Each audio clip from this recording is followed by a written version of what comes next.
ವೇದಿಕೆ ಮೇಲಿರುವ ಕಾಂಗ್ರೆಸ್ ಪಕ್ಷದ ಎಲ್ಲ ವರಿಷ್ಠ ನಾಯಕರೇ, ವೇದಿಕೆಯ ಕೆಳಗಡೆ ಆಸೀನರಾಗಿರ್ತಕ್ಕಂಥ ಕಾಂಗ್ರೆಸ್ ಪಕ್ಷದ ಎಲ್ಲ ಹಿರಿಯ ಕರಿಯ ಕಾರ್ಯಕರ್ತ ಮತ್ತು ಮುಖಂಡರ ಬಂಧುಗಳೇ, ಪತ್ರಿಕಾ ಮತ್ತು ಮಾಧ್ಯಮದ ಸ್ನೇಹಿತರೆ,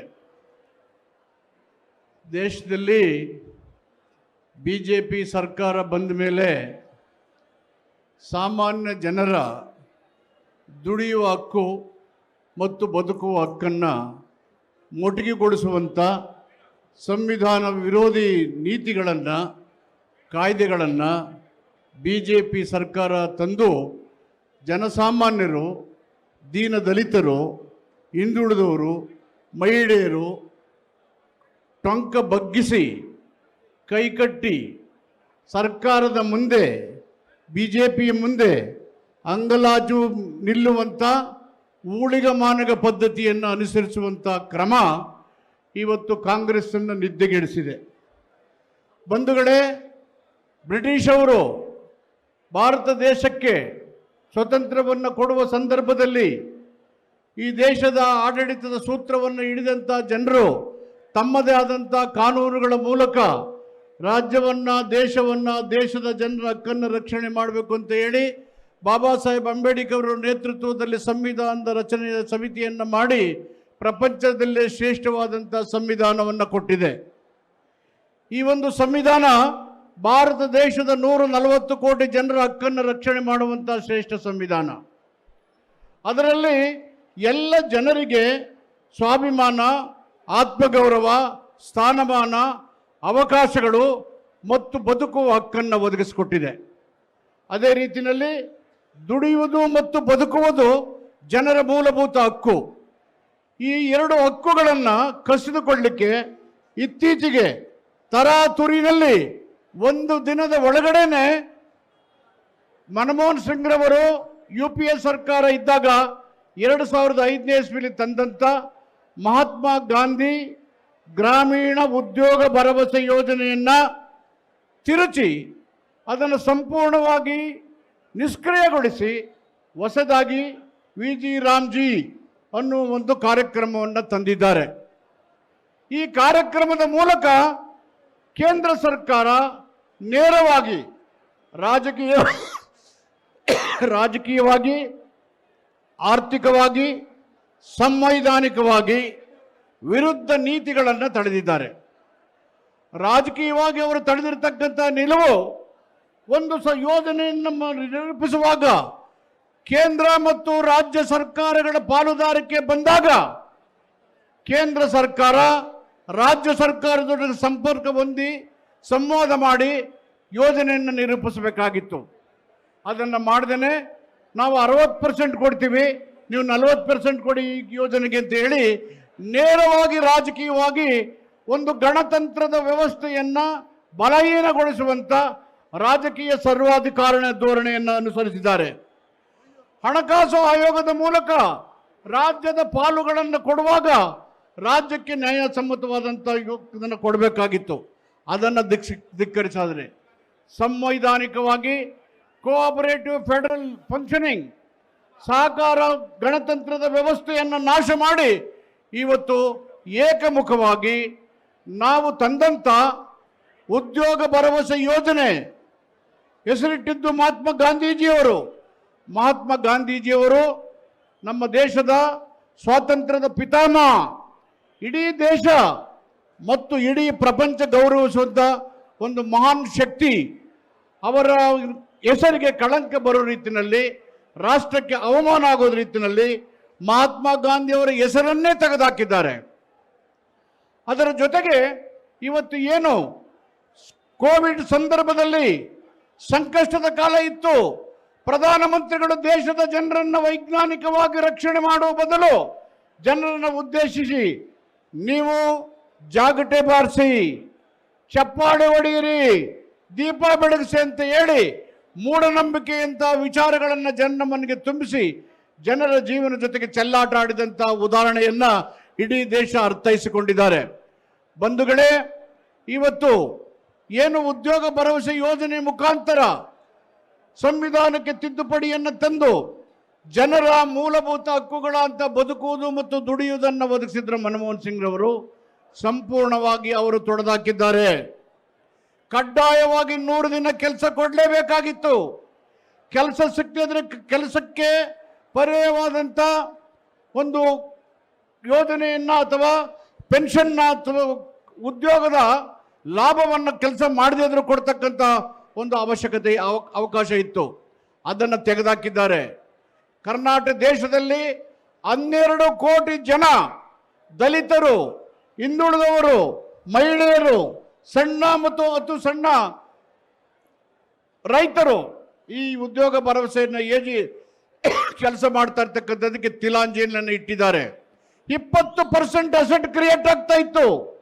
ಅದು ಕೊಟ್ಟಿಗೆ ಇರ್ಬೋದು, ಹೊಲಕ್ಕೆ ಹೋಗುವ ದಾರಿ ಇರ್ಬೋದು, ಅಂಗನವಾಡಿ ಕಟ್ಟಡ ಇರ್ಬೋದು, ಶಾಲೆ ಇರ್ಬೋದು. ಇದಕ್ಕೆ ಅವಕಾಶ ಇಲ್ಲದ ರೀತಿ ಮಾಡಿದ್ದಾರೆ. ಕಾಂಟ್ರಾಕ್ಟರ್ಗೆ ಅವಕಾಶ ಇರಲಿಲ್ಲ.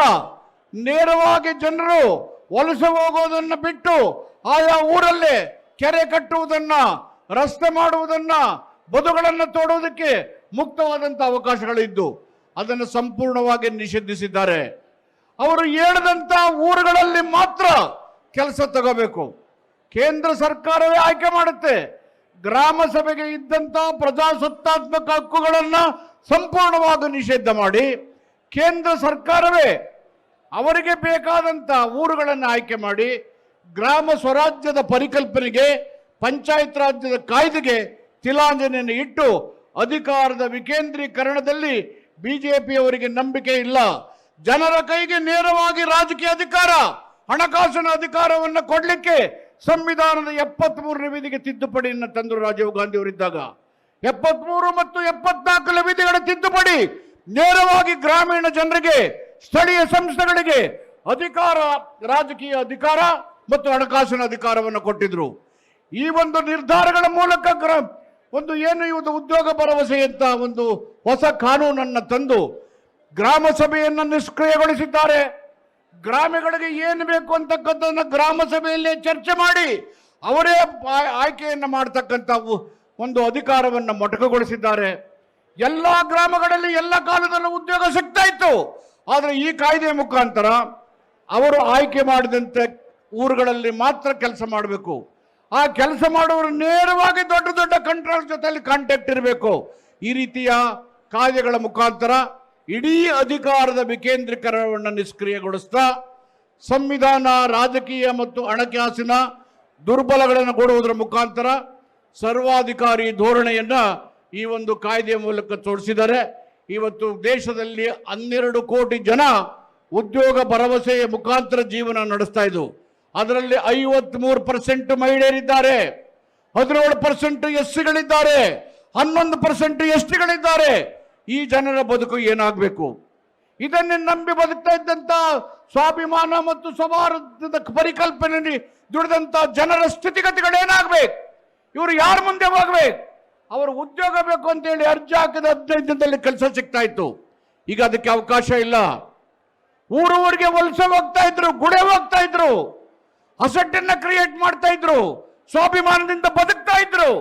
ಇವೆಲ್ಲವನ್ನು ಕಿತ್ತುಕೊಳ್ಳುವುದರ ಮುಖಾಂತರ ಇಡೀ ಸಂವಿಧಾನವನ್ನು ದುರ್ಬಲಗೊಳಿಸಿ ಗಣತಂತ್ರದ ವ್ಯವಸ್ಥೆಯನ್ನು ನಾಶ ಮಾಡಿ ಸರ್ವಾಧಿಕಾರಿ ಆಡಳಿತದ ಮೂಲಕ ಜನರ ಹಕ್ಕುಗಳಿಗೆ ತಿಲಾಂಜಲಿ ಹೇಳಿ ಸಂವಿಧಾನವನ್ನು ಧಿಕ್ಕರಿಸುವಂತಹ ಕೆಲಸವನ್ನ ಇವತ್ತು ಬಿಜೆಪಿ ಸರ್ಕಾರ ಮಾಡ್ತಿರ್ತಕ್ಕನ್ನ ಧಿಕ್ಕರಿಸಿ ಅಮೂಲಾಗ್ರವಾದಂತಹ ಬದಲಾವಣೆಗಳ ಮೂಲಕ ಏನು ತ್ಯಾಗ ಬಲಿದಾನದಿಂದ ಸಂಪಾದನೆ ಮಾಡಿದ ಸ್ವಾತಂತ್ರ್ಯದ ಉದ್ದೇಶಗಳಾದಂಥ ಅಸ್ಪೃಶ್ಯತೆಯ ನಿವಾರಣೆ, ಕೋಮು ಸೌಹಾರ್ದತೆ ಮತ್ತು ಸ್ವದೇಶಿ ಪದ್ಧತಿ ಆಡಳಿತ ಮೂಲಕ ಸ್ವರಾಜ್ಯದ ಪರಿಕಲ್ಪನೆಯ ಗಾಂಧೀಜಿಯವರ ಕನಸಿಗೆ, ಗಾಂಧೀಜಿಯವರ ಹೆಸರಿಗೆ ಕಳಂಕವನ್ನು ತಂದು ಒಂದು ರಾಷ್ಟ್ರೀಯ ಅವಮಾನವನ್ನ ಬಿಜೆಪಿ ಸರ್ಕಾರ ಮಾಡಿರ್ತಕ್ಕಂಥನ್ನು ಖಂಡಿಸ್ತಾ ಇವತ್ತು ಏನು ದುಡಿಯುವ ಹಕ್ಕು, ಬದುಕುವ ಹಕ್ಕಿಗೆ ತಿಲಾಂಜಲಿ ಇಟ್ಟು ಸಂವಿಧಾನವನ್ನು ಉಲ್ಲಂಘನೆ ಮಾಡಿರ್ತಕ್ಕಂಥ ಸರ್ವಾದಿ ಧೋರಣೆಯ ಬಿಜೆಪಿ ಸರ್ಕಾರವನ್ನ ಇವತ್ತು ಧಿಕ್ಕರಿಸಿ ಚಳವಳಿಯ ಮುಖಾಂತರ ಏನು ಇವತ್ತು ಕರ್ನಾಟಕದಲ್ಲಿ 71 ಲಕ್ಷ ಕುಟುಂಬಗಳು ಉದ್ಯೋಗ ಭರವಸೆ ಯೋಜನೆಯಲ್ಲಿ ಬದುಕ್ತಾ ಇದ್ದಾವೆ. ಅದರಲ್ಲಿ SC, ST, backward minority, women, small and marginal farmers ಇವತ್ತು ಈ ಒಂದು ಹಕ್ಕುಗಳನ್ನು ಧಿಕ್ಕರಿಸಿ ಮತ್ತೆ ಮಹಾತ್ಮ ಗಾಂಧೀಜಿ ಉದ್ಯೋಗ ಭರವಸೆ ಯೋಜನೆಯನ್ನು ಮತ್ತೆ ವಾಪಸ್ ತರಲಿಕ್ಕೆ ಹೋರಾಟಗಳ ಮುಖಾಂತರ ಜಾಗೃತಿಯನ್ನು ಮೂಡಿಸಿ ಈ ಮೂಲಭೂತ ಹಕ್ಕುಗಳನ್ನು ರಕ್ಷಣೆ ಮಾಡುತ್ತಾ ಸಂವೈಧಾನಿಕ ಜವಾಬ್ದಾರಿಯನ್ನು ನಿರ್ವಹಣೆ ಮಾಡುವುದರಲ್ಲಿ ಕಾಂಗ್ರೆಸ್ ಪಕ್ಷ ಮುಂಚೂಣಿಯಲ್ಲಿದ್ದು ಈ ಒಂದು ಹೋರಾಟದಲ್ಲಿ ಈ ಒಂದು ಫಲಾನುಭವಿಗಳು ಏನು ಸುಮಾರು 71 ಲಕ್ಷ ಕುಟುಂಬಗಳಿದ್ದಾವೆ, ಎಲ್ಲರೂ ಕೂಡ ಇವತ್ತು ಬೀದಿಗಿಳಬೇಕು. 7,000 ಜನ ಪಂಚಾಯಿತಿಯಲ್ಲಿ ಕೆಲಸ ಮಾಡುವ ನೌಕರರು ಬೀದಿ ಪಾಲಾಗ್ತಾರೆ. 71 ಲಕ್ಷ ಕುಟುಂಬಗಳು ಅನಾಥ ಆಗ್ತವೆ. ಸಂವಿಧಾನ ದುರ್ಬಲಗೊಳ್ತದೆ. ಪ್ರಜಾಪ್ರಭುತ್ವವನ್ನು ಧಿಕ್ಕರಿಸಿ ಸರ್ವಾಧಿಕಾರಿ ಆಡಳಿತವನ್ನ ಧಿಕ್ಕರಿಸಿ ಮತ್ತೊಮ್ಮೆ ಮಹಾತ್ಮ ಗಾಂಧಿ ಉದ್ಯೋಗ ಭರವಸೆ ಯೋಜನೆಯನ್ನ ವಾಪಸ್ ತರಲಿಕ್ಕೆ ಕಾಂಗ್ರೆಸ್ ಪಕ್ಷ ಹೋರಾಟಗಳ ಮೂಲಕ ಕೇಂದ್ರ ಸರ್ಕಾರವನ್ನು ಆಗ್ರಹಿಸೋಣ, ಹೋರಾಟ ಮಾಡೋಣ, ಜಾಗೃತಿ ಮೂಡಿಸೋಣ ಅಂತ ಹೇಳಿ ತಮ್ಮೆಲ್ಲರಿಗೆ ಆಹ್ವಾನವನ್ನು ನೀಡಿ ನನ್ನ ಮಾತನ್ನು ಮುಕ್ತಾಯ ಮಾಡ್ತೇನೆ. ಜೈ ಹಿಂದ್, ಜೈ ಬಾಪು, ಜೈ ಸಂವಿಧಾನ್, ಜೈ ಬಾಬಾ ಸಾಹೇಬ್. ಗ್ಯಾರಂಟಿ ನ್ಯೂಸ್, ಸುದ್ದಿ ಖಚಿತ, ನ್ಯಾಯ ನಿಶ್ಚಿತ.